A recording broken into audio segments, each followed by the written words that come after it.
Hello, guys. Good day. This is Anne of Reinforcement Club, your fellow positive reinforcer. Today, we're going to talk about attention trap. Why you're always distracted. Way back before, before this technology, apps, phones, computers, we used to be in the wild. We only have radio, or even before radio, you know, uh, books were even revolutionary before, the printing revolution. So even before printing, way back when we hardly even have clothes, the way. Way back, let's just say 1900s. Yes, we already have clothes that time, but we do have less distraction. I could imagine in the wild before, when we used to be at the level of a tribe, tribe level, we used to hunt our food. Distractions do keep us alive because we need it for survival. That's part of our survival instinct before. Our brain evolves to constantly scan for danger, changes, threats, and opportunities to help us survive. That was way back when, during the people conquer each other by swords or by what do you call that? Bow and arrow. Before this computer era.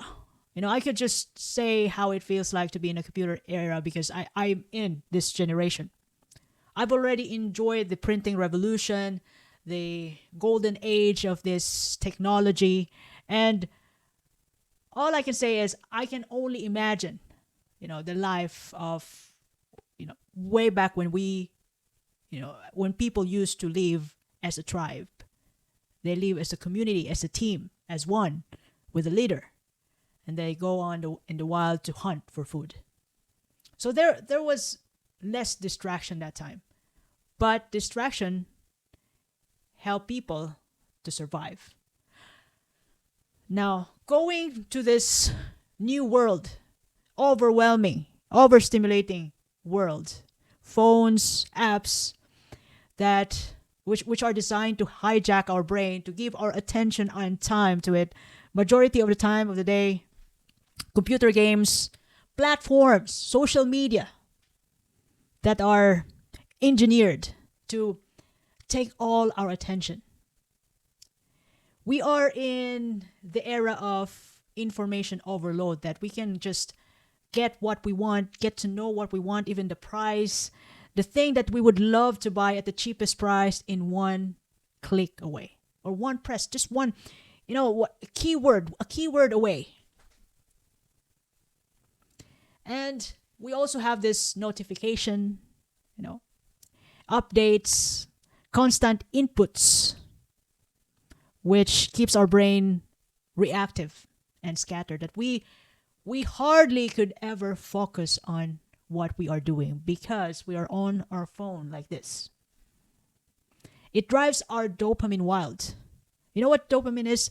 Dopamine is a hormone and a neurotransmitter at the same time, which plays role in brain's reward system, influencing our motivation, pleasure, and learning. This is the feel-good neurotransmitter, to the point that whatever we discover in our phone when the notification rings, when our friend texts us back, when our crush texts us back, when we see notification from Facebook updates, this platforms, even our technology is obviously made to get our attention. And then whenever we're hooked to it, it feels good. It feels good. We're so alive. We crave new information even if it's useless to us. To the point that we cannot focus on the main thing. We're lost. Just like this phone, social media, in some point it looks like a drug. They drug us so that we forget what we're here for. We forget our goals, we forget our mission. Now, going back to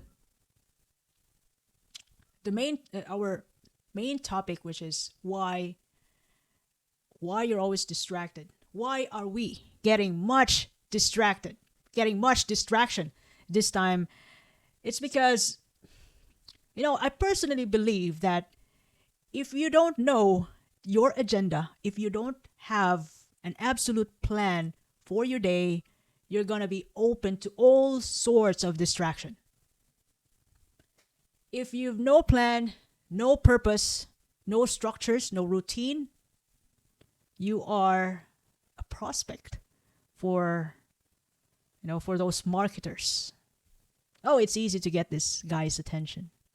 I'm going to send him a reward, a discount so he can shop in this app. I give him a 20 euro, $20 euro rewards whenever he shops in this platform. I'm going to send it through his email to wake him up and then shop. It's easy to press the button and then explore what's inside the email, from marketers. But if you have a plan, you've no time for that. You're going to think about the main thing. How in the world are you going to get it done? If your lack of purpose, you have unclear goals. The way when you don't have a strong why, your brain easily defaults to short-term dopamine. The feel good neurotransmitter, feel good behavior, feel good activities. The feel good activities, the easiest thing to do, which can give us happiness. Online games, looking up to the updates about our friend, bestie's life, our neighbors' lives. What's the latest about the politics? What the heck is going on about the world? Because we've no plan. I hope I make this clear to you that if you know agenda for your day, it's easier to get distracted. Because if you have an agenda, if you have a plan for your day, your plan every day so that you can achieve this in a week and you can collectively achieve your minor activities to get the major one in a month, and then because you have a yearly target up to 5 years, if you think about long term, you're not going to get easily distracted because you're going to formulate your own routine. So first things first, the hardest thing to do, if you find it hard to drag yourself to exercise, you're going to do that first. And then, when you are in the strongest, like you are already, your brain and body is already activated at a certain time. Like for example, to me, I find it hard to exercise. So I do it first, maybe usually this time 9 or 10 in the morning. And then when I get back, I cook.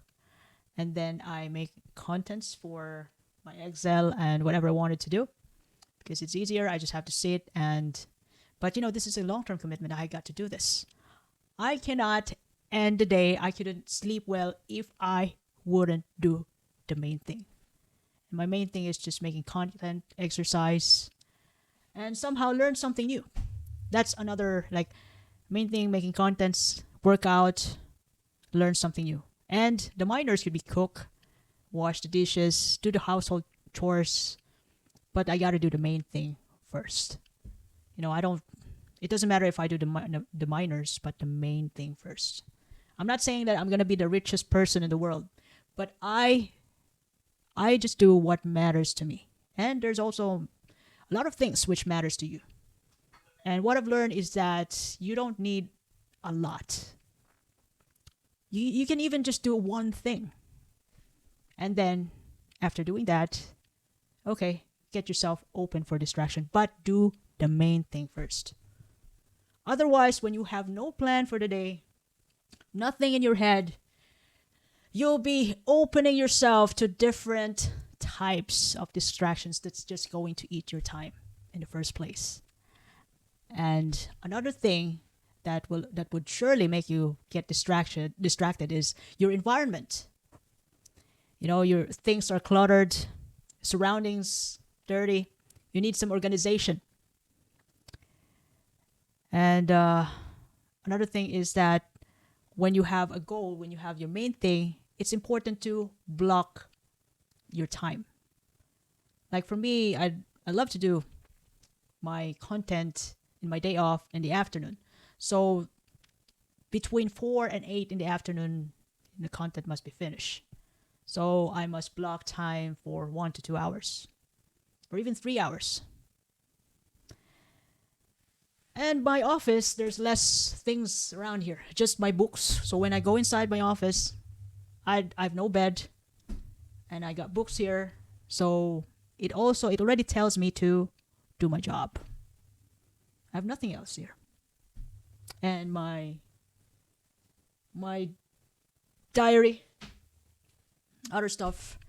So if you have a poor environment which is not motivating to you, even you live in when your brothers and sisters doesn't give a heck about workout, and they don't give a heck about their weight, their figure. So most likely you're gonna be the same. No, I'm talking about if you keep hanging out to these people all the time, majority of the time after work, even your friends. But when you happen to to have a brother or a sister who is conscious about his figure, and then you have friends who love to go to the gym, most likely you're gonna be just one of them. And that also part of the environment that you're living in. And when your environment is scattered, it doesn't actually motivate you to do your thing, like study. Well, you can actually study, but in any environment. But what if you're in an environment, a noisy environment? So how can you study? How can you use that time block that you plan? But if you're strong enough to really make that thing come true, to study for 1 to 2 hours, you might want to go to somewhere else other than your home, which is kind of noisy because your brother is listening to music and your mom is singing karaoke. So you might want to consider going out to Starbucks and study there. So environment is also a big deal in terms of distraction. And we also have this so-called unfiltered inputs. The examples for this are the notifications, updates from social media, text messages, calls. If you are working, if you're studying beside your phone, you might want to consider staying away from your phone. Put your phone in the other room when you're studying, because that's the main thing. You have to get it done. Your goal. So stay away from distractions, those unfiltered info, which is just inside your phone. Just stay away from your phone for 1 to 2 hours. If you're targeting to study for 1 to 2 hours for your exam. And, if you want to lessen the distraction, the stimulations inside your head, you might want to consider putting off the notifications in your phone, except emergency calls from your family, even texts from your loved ones only. Turn off the social medias, even those shopping carts, Amazon. Turn off the notifications and email. Although you might be looking forward for some email messages, so make time for that. That is the use of time block. And I'm only going to be saying 3 things to you right now. Why you are distracted: because you've no structures, you've no plan, no goals, no purpose, what you want to do, no agenda. That's basically the number one. Second is your environment, leading you to poor habits, leading you to distraction. And lastly, I would understand this: mental fatigue, because I'm also working though. People who have tired mind seeks relief through distractions, because distractions are fast relief. What I'm talking about is, let me explain. So I do this mental fatigue. I am open for distraction after work. When I come home from work, I just scroll on social media, reels. I don't have TikTok. mindlessly for half an hour to 1 hour, because I just want to take a break. I don't want to use my mind because I've already used it at work. If I ever use it. So when I get home, I have no responsibilities at this time, no kids yet. So I just want to take a break from thinking. So I am open for distraction, maybe one half to an hour. And then I go back to myself again, go to shower, and do my thing. Whatever I want to scan here from the book, write about what I've learned for the day, say a prayer, and go to sleep. I would understand, mental fatigue. That when you experience this, you just want to get distracted. You just want to play online games for, to reward yourself from your hard work. If, because you've done your main thing, you've done your agenda for the day. So this is your reward. But what happens most of the time when you have no goals, you are just solely on those distractions. Nothing ever, no progress at all. So that becomes a problem. Well, I would understand that people, we all have our right to live the way we want to. It's just we're talking about distraction this time and the consequences if you don't have a goal. That's also for your own self fulfillment as well as to your well being. It's not good to be like, just stay with the distraction, like in that space wherein you're just trapped to that distracted mental space. You're not going anywhere, and it makes you feel good for a short term, but long term, at the end of the day, it's just going to be you and your decision that you have to deal with. Now, how can you destroy distraction? As I've shared earlier, if you have no goals, you have unclear goals, no structures, it's easily to get distracted. And your environment isn't favorable for any motivation, then you are a prospect for the marketers, from online gamers, shopping, whatever is your niche. If you're into shopping, it's easy for you to look at your phone. Unless if you're doing something important, you've no time for those phone. You've no time to play online games, unless when you're done doing the main thing. Now, basically, if you want to destroy distraction, just set a goal and do something about it every day, like your life depends on it. Like what? So that by the time you wake up in the morning, you already know what to do. You already know your agenda for the day, your main thing, your one thing, or it could be 2 or 3. You don't need more, because if it can. If you're too focused, it can also lead you to mental fatigue, and then go back to distraction, because it's hard. So you can just time block, block your time for 1 to 4 hours to do all your main thing. 1 to 2 hours, 1 to 3 hours, 4 hours. It's up to you. Do something about your goal every day, because in some point it's going to, collectively, the result will be just collectively gathered in a month, and then in a year, in years and years, and that's how you're going to build something. That's how you're going to improve yourself. And you know what? It's really a good kind of feeling to welcome distractions after you finish doing the main thing, after you've executed something to make your goal, to achieve your goal. And secondly, prioritize your plans. How can you prioritize your plan? Prioritize your plan like, once again, your life depends on it. It's do or die. So you can do time block, minimize meetings. You can just send the important information to your colleagues or teammates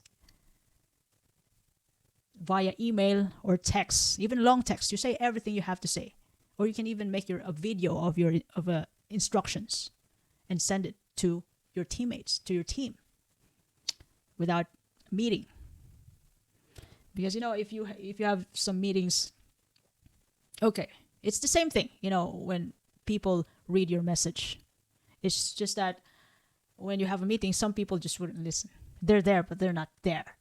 I mean, they're just there physically, but their minds can be somewhere else. And of course, you might want to consider turning off your notification, except the notifications from your loved ones, from the people who matters to you. And another thing is that design your environment. If you want to work out tomorrow, prepare your things that you have to bring. Make it visible by the time you wake up in the morning to remind yourself. Because there are some activities, main activities, wherein we really find it hard to do because we don't want to do it. It's hard. Our brain will always keep us comfortable. And minimize temptations. If you're into workout and good health, yeah, minimize buying those unhealthy foods and make them available. Chocolates. So just buy a little bit, or wean yourself, not too much. And you can clean your room, your office, which can be favorable for you to do your project, when you could be happy enough to stay in that room since you block your time for 1 or 2 hours in the morning. Clean your room. You can organize it the way you want to. And lastly, you might want to consider using urgency and purpose in a way that you set your mind to do your mission for the day first. Your mission first. Unless it's emergency. Your mission first. Your mission to build something that matters to you in the long run. Then, after you do something for your goal each day, then maybe you might want to take a break. Welcome some distraction. You might want to go for shopping. You might want to treat yourself to sauna, jacuzzi, while on your phone. Well, that's a pretty much rewarding feeling, to be in that situation where you give yourself a reward because you did your main thing. You did your job for yourself, for your goal today. You deserve it. Now, I hope I shared something valuable today. If you ever love this episode, you can follow me in YouTube, Facebook, Spotify, Apple Podcasts, Amazon Music, even in X Reinforcement Club. You can share this to your family and friends. By the way, this is Anne, your fellow positive reinforcer. I do appreciate your time and have a lovely day ahead. Thank you.